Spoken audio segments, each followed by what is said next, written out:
Hello friends, welcome to my channel read for India change India. दोस्तों, आज हम इस वीडियो में एक बहुत ही इम्पोर्टेंट टॉपिक के बारे में बात करेंगे और ये एक ऐसा टॉपिक है जो हमें कभी भी स्कूल या फिर कॉलेजेस में नहीं बताया जाता है। दोस्तों, आज हम फाइनेंशियल एजुकेशन पर लिखी हुई book rich dad poor dad के बारे में डिस्कस करेंगे। इस बुक को रॉबर्ट कियोसाकी ने लिखा है और दोस्तों ऑथर ने बहुत ही सिंपल तरीके से फाइनेंशियल एजुकेशन के कुछ बेसिक चीज़ें बताने की कोशिश की है।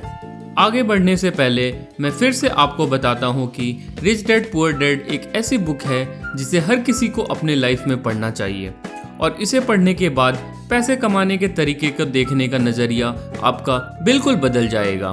तो दोस्तों, आगे बढ़ने से पहले चलिए हम ऑथर रॉबर्ट कियोसाकी के बारे में कुछ जान लेते हैं।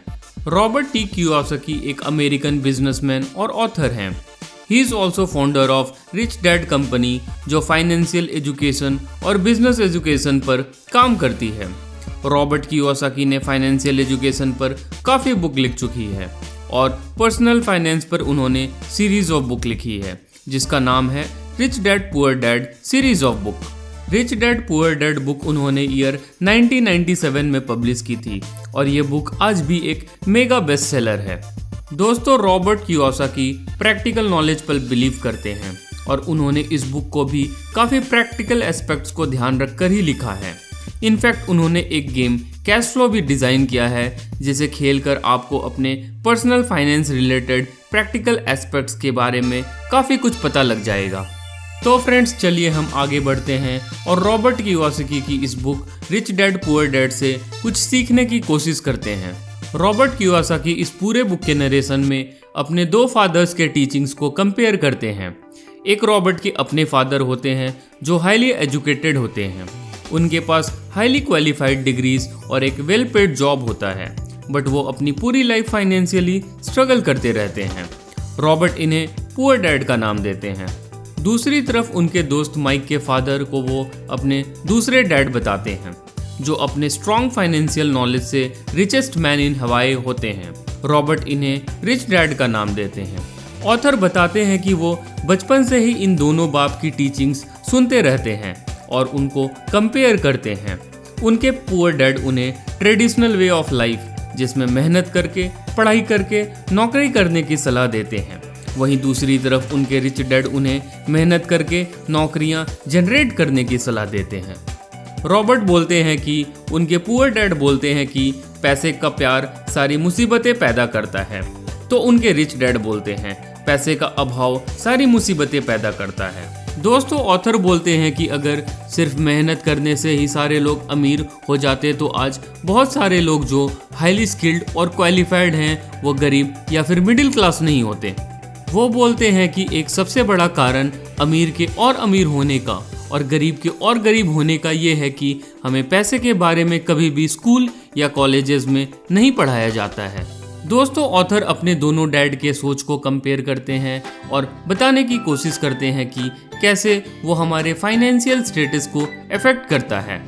उनके पुअर डैड बोलते हैं I can't afford it, but दूसरी तरफ उनके रिच डैड बोलते हैं कि हमें ऐसे सोचना चाहिए कि how can I afford it. उनके पुअर डैड बोलते हैं कि मेहनत करके पढ़ो ताकि तुम एक अच्छी कंपनी में काम कर सको, वहीं दूसरी तरफ उनके रिच डैड बोलते हैं मेहनत करके पढ़ो ताकि तुम एक अच्छी कंपनी खरीद सको।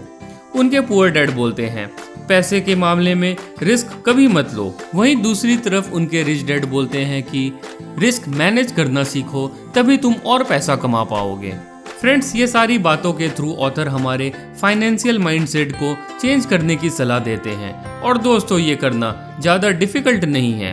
ऑथर ने बहुत ही सिंपल और प्रैक्टिकल तरीके से अपने रिच डैड से सीखे हुए कुछ लेसन्स को इस बुक में डिस्क्राइब किया है और अगर हम उसे फॉलो करें तो शायद हम सही में अमीर और फाइनेंशियली फ्री हो जाएंगे।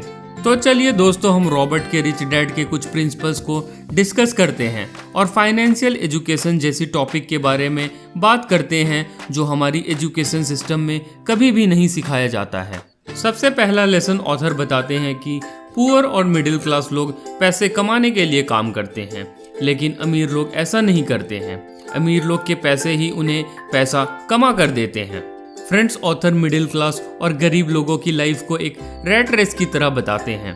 ज़्यादातर लोग मेहनत करके नौकरी करते हैं और जब उनकी लाइफ का रिक्वायरमेंट्स बढ़ने लगता है तो वो और मेहनत करते हैं, लेकिन उनके प्रॉब्लम्स सॉल्व नहीं होते क्योंकि सैलरी बढ़ने के साथ साथ उनकी लाइफ के रिक्वायरमेंट्स भी बढ़ती चली जाती है और वो एक रैट रेस में फंस जाते हैं। दोस्तों, और इस रैट रेस से बाहर निकलने का एक ही रास्ता है, वो है खुद को फाइनेंशियली एजुकेट करना। पर दुख की बात यह है कि हमारे एजुकेशन सिस्टम में ये चीज़ें हमें बिल्कुल नहीं सिखाई जाती हैं।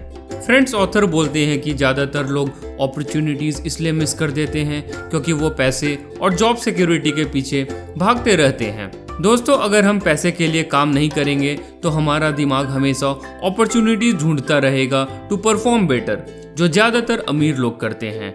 And friends, a job is only a short term solution for a long term problem.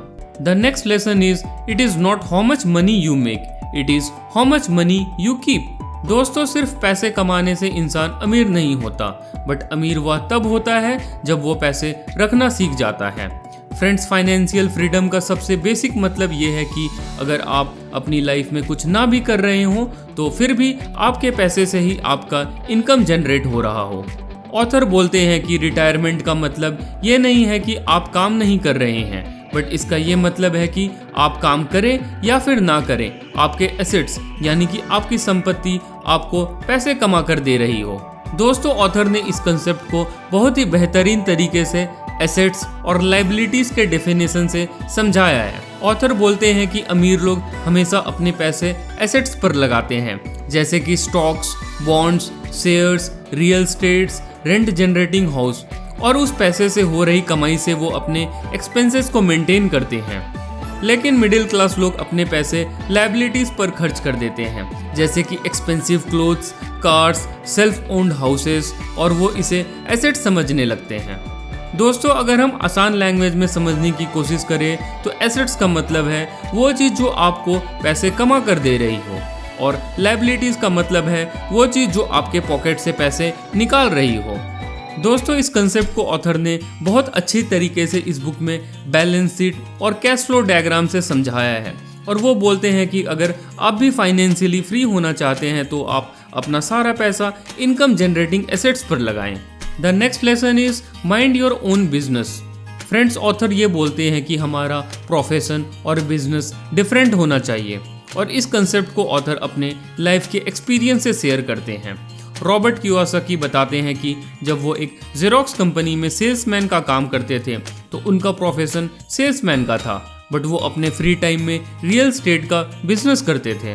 दोस्तों, हमारा प्रोफेशन कुछ भी हो सकता है और हमें उसे सीरियसली भी लेना चाहिए, बट हमें अपनी फ्री टाइम में अपने एसेट्स को बढ़ाना चाहिए और अपनी लायबिलिटीज़ को रिड्यूस करना चाहिए।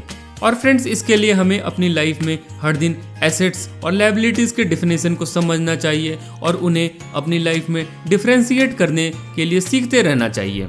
The next lesson is work to learn, don't work for money. दोस्तों, हमें अपनी लाइफ में पूरे टाइम सीखने के लिए काम करते रहना चाहिए, ना कि बस पैसे कमाने के लिए। अगर हम सीखने के लिए काम करते रहेंगे तो हमें लाइफ में बहुत अपॉर्चुनिटीज़ मिलेगी, और अगर हम बिना डरे उन अपॉर्चुनिटीज़ को सही इस्तेमाल करें तो हम ज़रूर आगे बढ़ेंगे। और फाइनेंशियल इंडिपेंडेंस अचीव करने का पहला स्टेप है इज़ टू ओवरकम फियर। तो फ्रेंड्स, ये कुछ लेसन थे जो ऑथर ने इस बुक में काफ़ी सिंपल तरीके से एक्सप्लेन किए हैं। It is really an I opening book. और दोस्तों, अगर अभी तक आपने ये बुक नहीं पढ़ा है तो शायद आप अपनी लाइफ के सबसे बड़े मिस्टेक कर रहे हैं। Friends, this book has changed my thought process, और मैं आपको हाईली रिकमेंड करूंगा इस बुक पढ़ने को। लास्ट में फ्रेंड्स, मैं ऑथर के कुछ suggestions to achieve financial independence को हाईलाइट करता हूँ।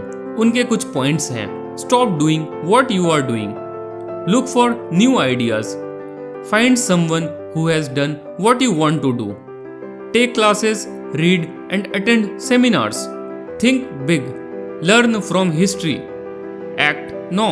और फाइनली दोस्तों, मैं ऑथर के एक कोट को रिपीट करता हूँ: There is gold everywhere, most people are not trained to see it। और लास्ट में दोस्तों, मैं आपको फिर से याद दिला दूं कि चलिए हम इस पढ़ने की आदत से ना तो अपनी बल्कि अपने साथ वालों की ज़िंदगी में बदलाव लाने की कोशिश करें। and help me in my campaign Read for India, Change India. Jai Hind.